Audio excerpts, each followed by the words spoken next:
Folks, welcome back to Senate District 2. I'm Texas State Senator Bob Hall, and here today with a good friend of mine I've been working with ever since I got to the legislature on one of my favorite subjects, and that's transportation.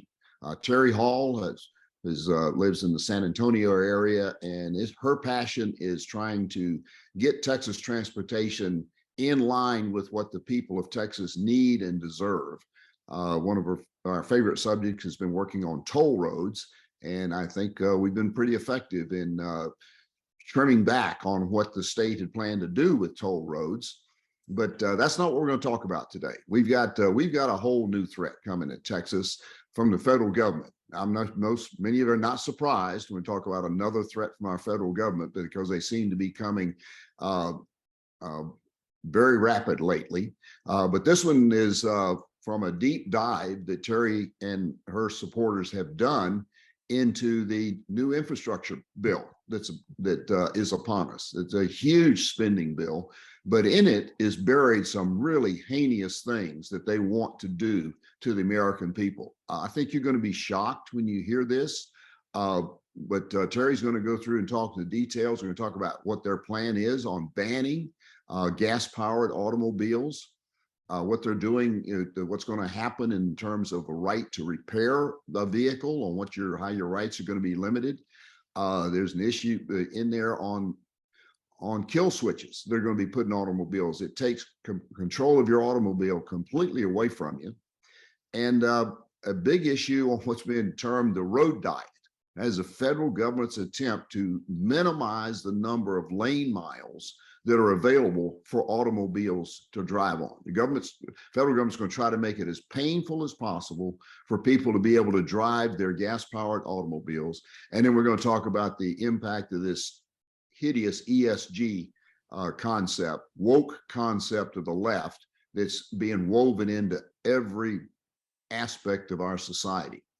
So with that, let me turn it over to Terri, and she's got a really good presentation to cover each of these topics. And I think you're going to want to listen to each one of them because each one of them is going to have a major impact on you and your family. So Terri, welcome. Glad to see you here with us today, and looking forward to hearing what you have to say about these critical issues. I appreciate it, Senator. I'm so grateful to be here. And we at Texas Turf, it's texasturf.org, as well as Texans for Toll-Free Highways, have been watchdogging transportation for a good while. But we're seeing some new threats, as the Senator has mentioned to you all. And this is going to be a big issue moving forward that we need everybody in Texas to be aware of and fighting it both at the federal and the state level. But really, it's going to have to come mostly from the federal level because of some of the issues that we're seeing.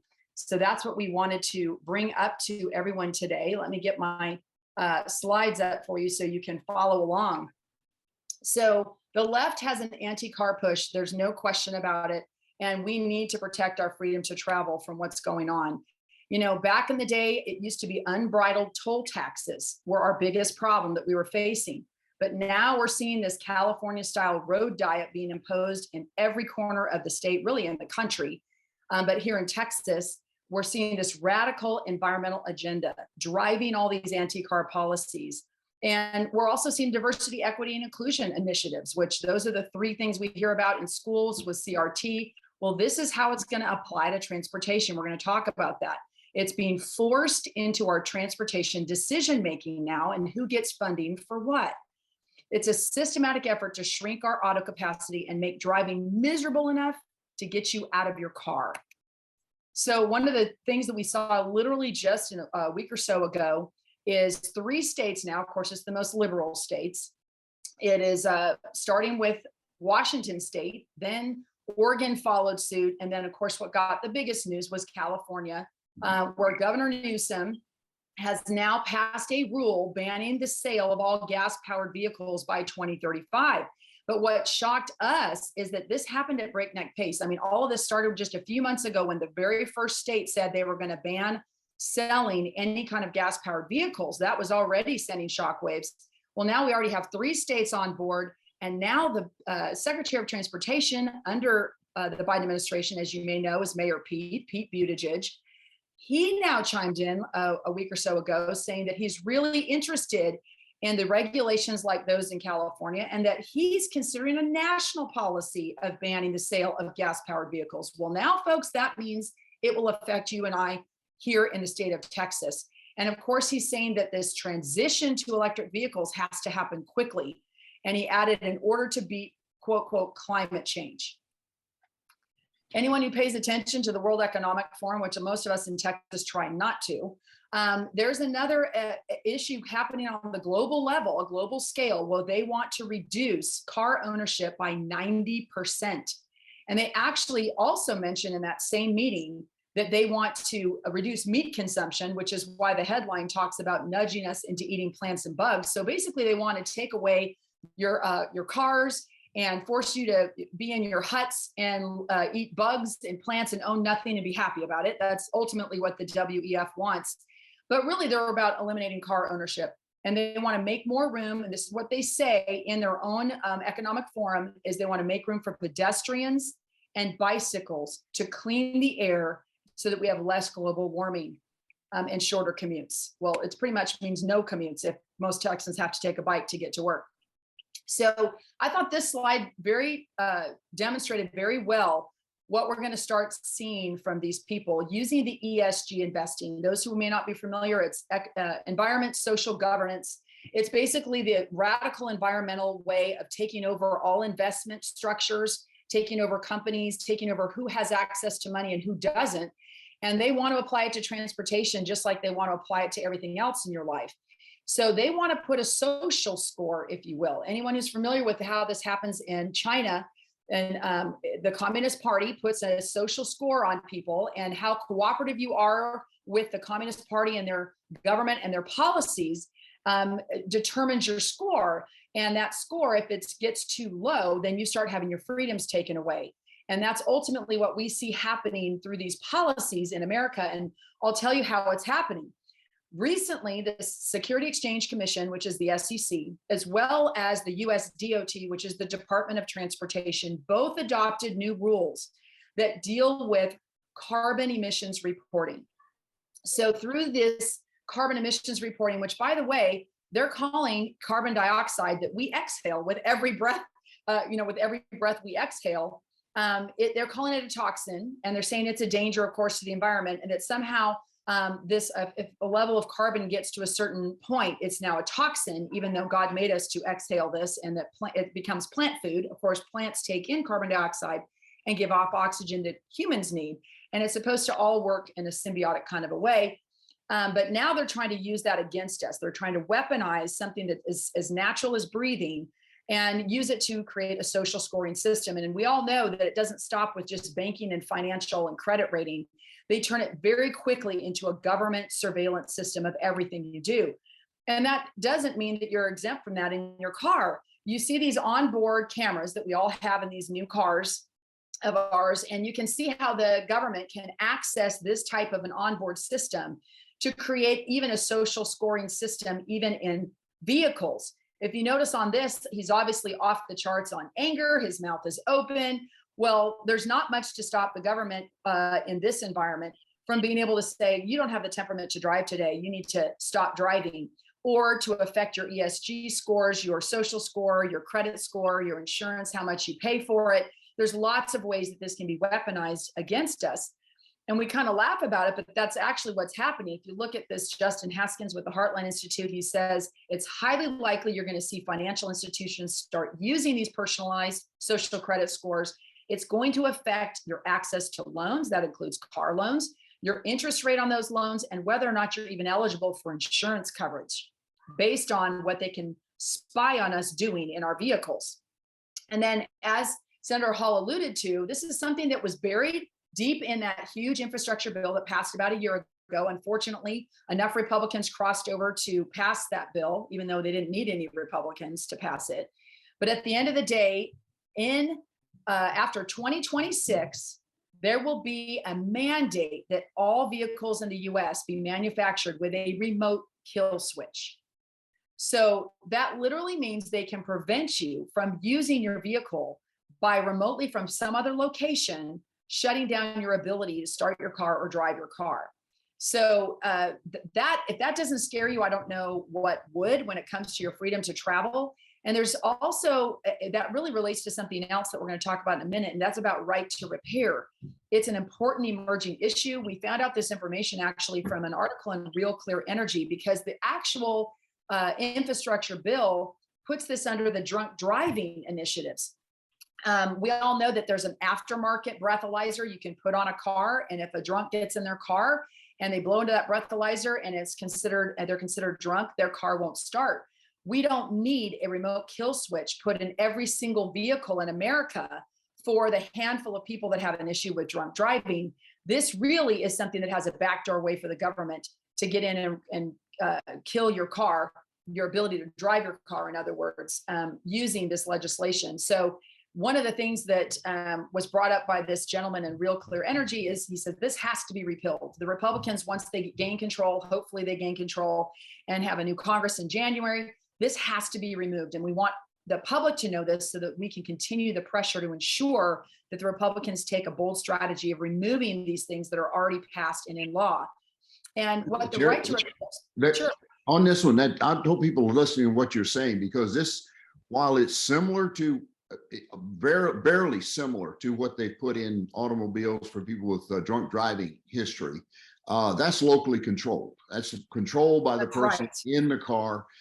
There's a lot of good rationale for doing that with what we've had with too many people killed with drunk drivers who just can't control themselves. And so there's a reasonable argument for that. What you're talking about here is a switch that's in the car that somebody sitting down in Austin or in Washington, D.C. decides Terri Hall's driven her car enough this month. We're going to make sure that she doesn't exceed her mileage.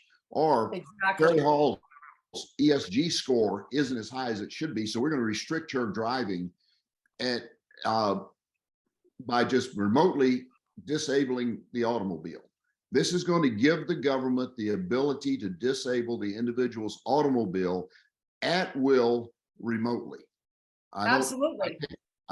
This is far beyond government overreach. This is absolutely ridiculous. I want to make sure it's tyranny. How absurd this is.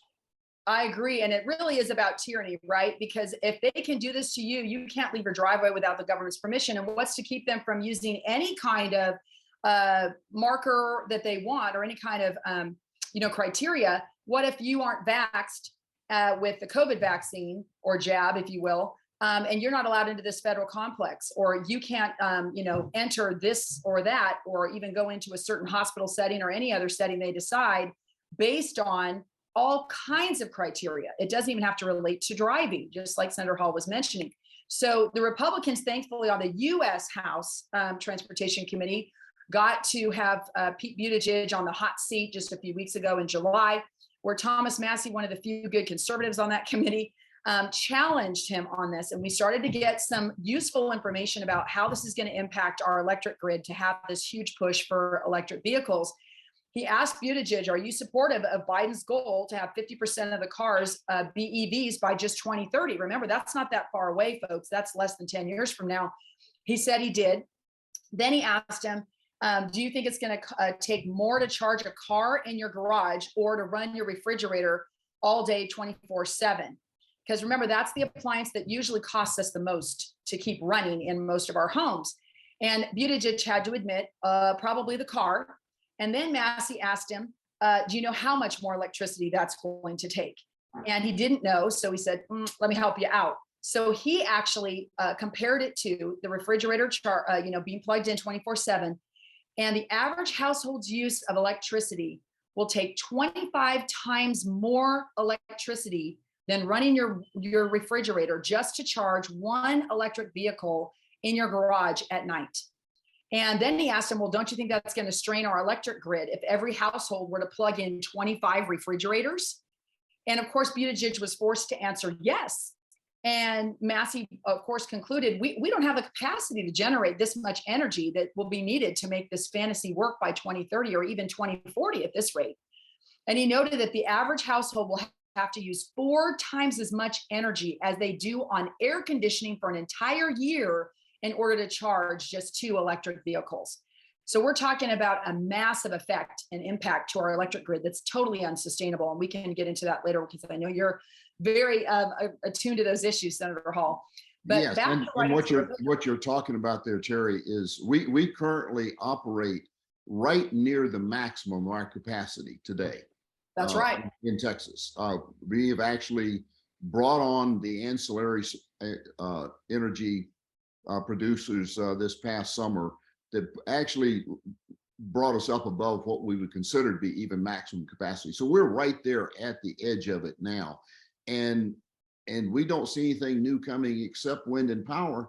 And they're only going to be wind and power, wind and sun are considered unreliable energy because they're only available when nature decides God decides the sun is going to shine and the wind is going to blow. And most people are going to want to charge their cars at night, and you don't get any benefit from solar or wind. So we're talking about adding a huge demand that somebody said, well, we just build more windmills, put more solar panels out. Folks, it doesn't work that way. You can't put enough solar panels out or windmills to operate at night. You can't just increasing the numbers on something that doesn't work half the time is not going to solve the problem. Yet we are also at the other end of while this demand for the automobiles to move to electric is going up, the demand to switch from thermal generators to all solar and wind is just as strong. And so we're working against ourselves in this thing of trying to have an electric source that is not going to serve, I don't care how big it gets, it's not going to be able to charge a vehicle at night. And so we've got two programs here being pushed by the government that are actually opposed to each other. And so the Congress is going to have to get this fixed. Okay. Sorry. Absolutely, it will.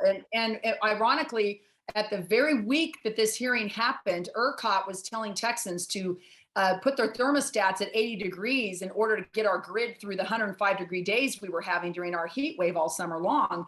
And the similar things happening, as we've all been reading, in California right now, where they're constantly telling them to turn their thermostats up in order to accommodate the need. And this is when there's less than 1% of vehicles that are EV. So it is totally unsustainable. But another issue that's really hidden within that Biden infrastructure bill is really the ability of us to continue to have a right to repair. I want you to get familiar with that term because as a family learned this Blaze article, many of you probably heard about it. It was all over TV, Biden infrastructure bill, because at the end of the day, automakers are all on board with this now, that they don't want to sell you just hardware, just sell you your car. And you can go to an independent mechanic to have it repaired at any time you want and keep your car running as long as you can get parts and get a mechanic to repair it for you. Now they want to sell you, in essence, software. And they're planned obsolescence into your vehicles and having things that you have to upgrade in there, similar to what you have to do on your phone and your computer, where now you have to have permission and do updates in order to continue operating that vehicle.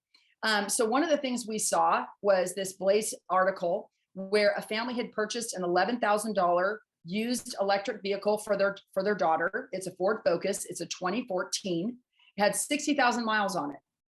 It stopped working. They take it into the dealer to get it fixed. They find out that it's the battery, and that the replacement battery cost is $14,000, which is more than the couple had just paid for the car.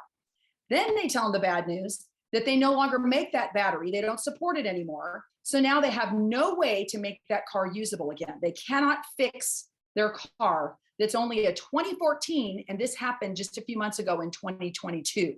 So an 8-year-old car is now obsolete. The automaker's no longer supporting the ability for you to drive that car. And then they said to take it off your hands, we'll give you $500. So that in essence is taking away something that you could spend in tens of thousands of dollars on in some cases. The average price of an EV is still $55,000. This is insanity when it comes to property rights. So again, a real clear energy article from Levi Russell, a professor of applied economics, said that repealing this remote kill switch and protecting right to repair is crucial to protecting our freedom to travel, and that the Republicans have got to do something to take over when they take over to get rid of these things in the Biden bill. It's basically planned obsolescence of our vehicles. The government can now stop you from using it. It's obviously an all-out attack on internal combustion engines, and all kinds of nanny-state controls are being put into these standard into your cars as of 2027. And it's a critical component of our ability to maintain our freedom to travel. And we're going to be forced to pay astronomical prices to manufacturers in order to keep our cars running. So I think that's another issue that we need to be aware of. Now I want to move on to this concept of a road diet. A lot of people don't know what that really means, but when you think about what is a diet, right? Generally, it means you're going to lessen your intake of something, of certain foods or of lots of food. But at the end of the day, it's shrinking what you're eating in most cases. So they've used that term to describe what's going on with transportation as well. And we have it happening. The Vision Zero plan adopted by Mayor Sylvester Turner in Houston is one example, where he literally says it's to force drivers out of their cars and into mass transit. It's essentially taking that nanny state big government policies from California and New York and bringing it into Texas through our big city mayors.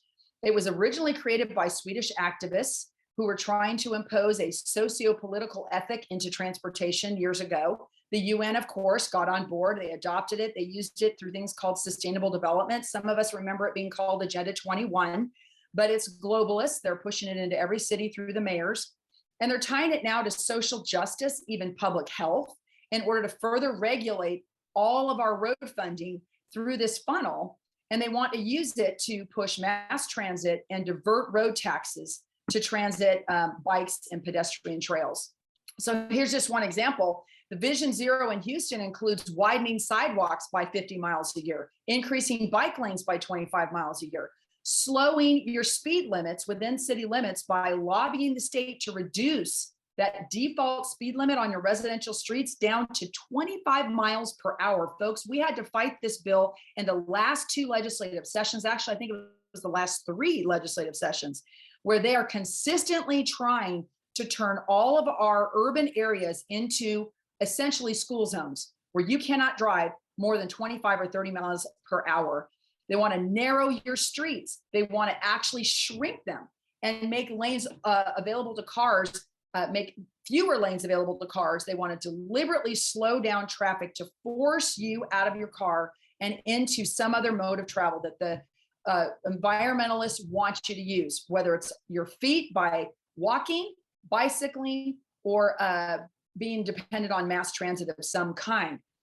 Mayor Turner even admitted when the buses and the trains are going faster than the cars and the trucks, people will exit their cars and trucks and use the buses and the trains. That is clearly the goal here. Well, all of our big cities have a plan similar to that. In San Antonio, they call it the Climate Adaptation Plan. Fort Worth, Dallas, Austin, they've all adopted these types of policies. Well, here's one I pulled from the San Antonio plan, where they are trying to increase micro mobility modes like biking and other human powered transportation. I don't think most Texans view transportation as human powered, maybe in third world countries, but not in the state of Texas. But this is where you literally can't make this stuff up. This is in a plan adopted by the San Antonio City Council. Houston right now has a section of 11th Street in downtown that they are slating to be shrunk down for car users and being taken over by cyclists, pedestrians, and just simply green spaces. And this is a major east-west thoroughfare that can offload some of the traffic from I-10, which also gets heavily congested, and it's about to go under construction. And now they choose a time, the worst possible time, to reduce the lanes that are open to cars and make way for bikes, buses, and pedestrians. In fact, sometimes they make this a dedicated bus lane or dedicated bike lane only, taking away the ability of a lane that your gas tax money paid for, and will not allow cars to use it at all. So one of the things that we're seeing is the state push back a little bit. We've had the Transportation Commission Chairman, Bruce Bugg, who's an appointee of Greg Abbott, who actually lives in San Antonio. The state took jurisdiction back of that highway and said, you're not doing this. We are not shrinking highways.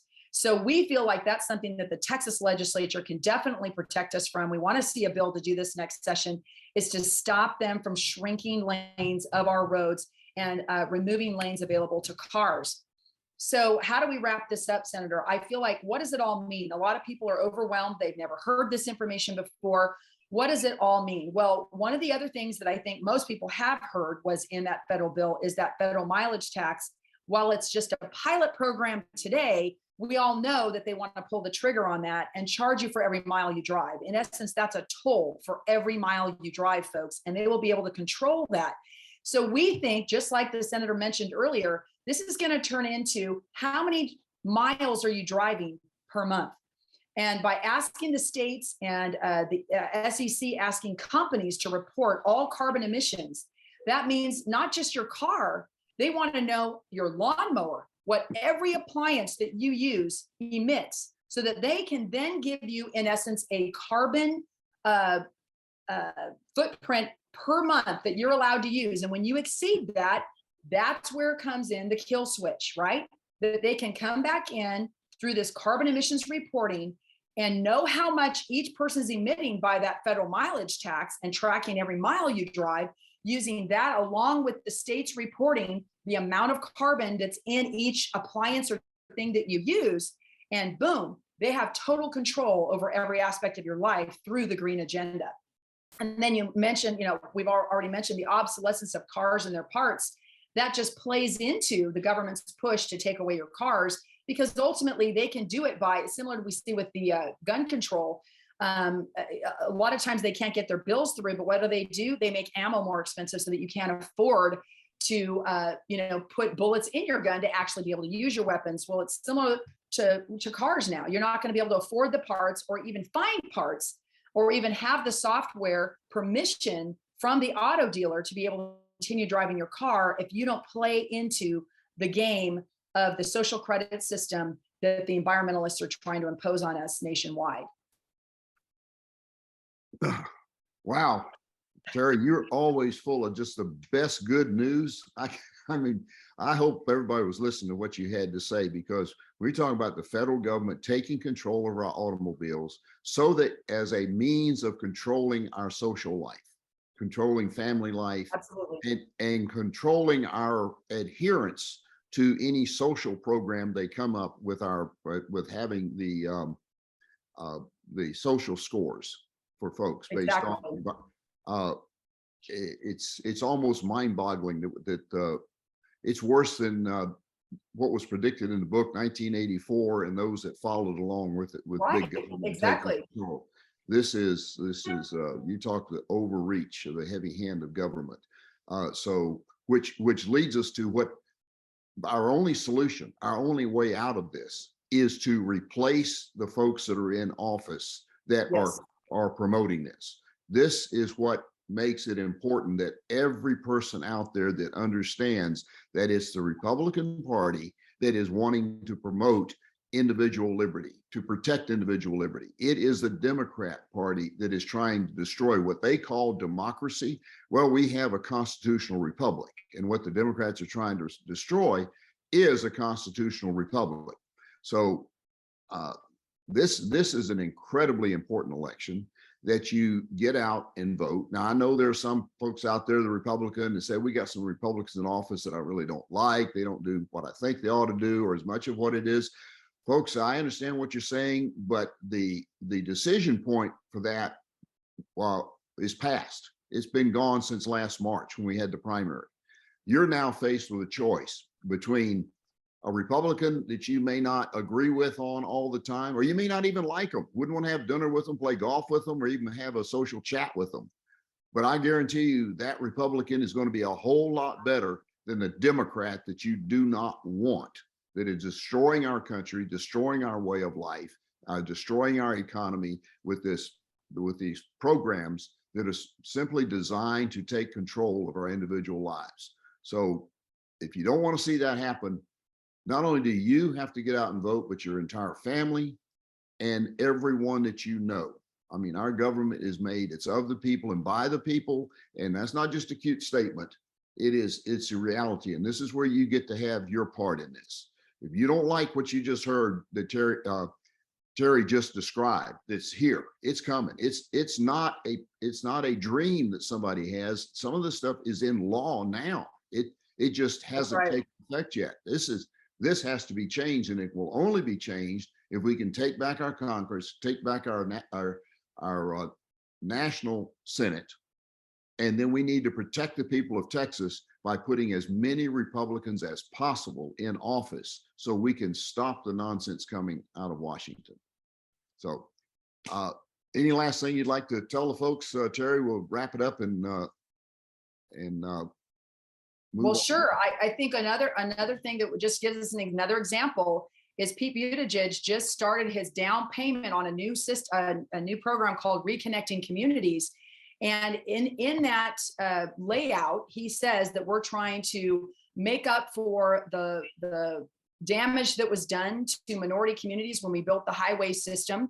And they're now going to apply social justice to who gets certain road dollars from the federal government. And one of the initiatives that's listed that they can use this new grant money that's being made available to states is to not only relocate, reroute highways, it's to flat out remove highways. So now you're going to have your gas tax money being used to take out your highways. So it's not just shrinking highways, folks. They're coming for your roads, period. And they're trying to use social justice and equity and all of those things as their excuse to doing it. So it is massive, and it's not just the office holders. We need to get rid of these people that are running these agencies as well and get those rules out of the transportation rules on the federal level, because that just becomes policy. It's de facto law by adopting rules on the federal level. Wow, Terri, if that doesn't get people's attention, I can't imagine what will. Well, folks, thank you for being with us today. You can follow more of what we'll be talking about on our Facebook page, Senator Bob Hall, our website, senatorbobhall.com, and we will have more of this information being posted up there. Terri's got it on the Turf organization's website and Facebook page. You need to get engaged, you need to understand, and you need to get out and vote so we can save our country and save Texas. In the meantime, God bless you and God bless Texas.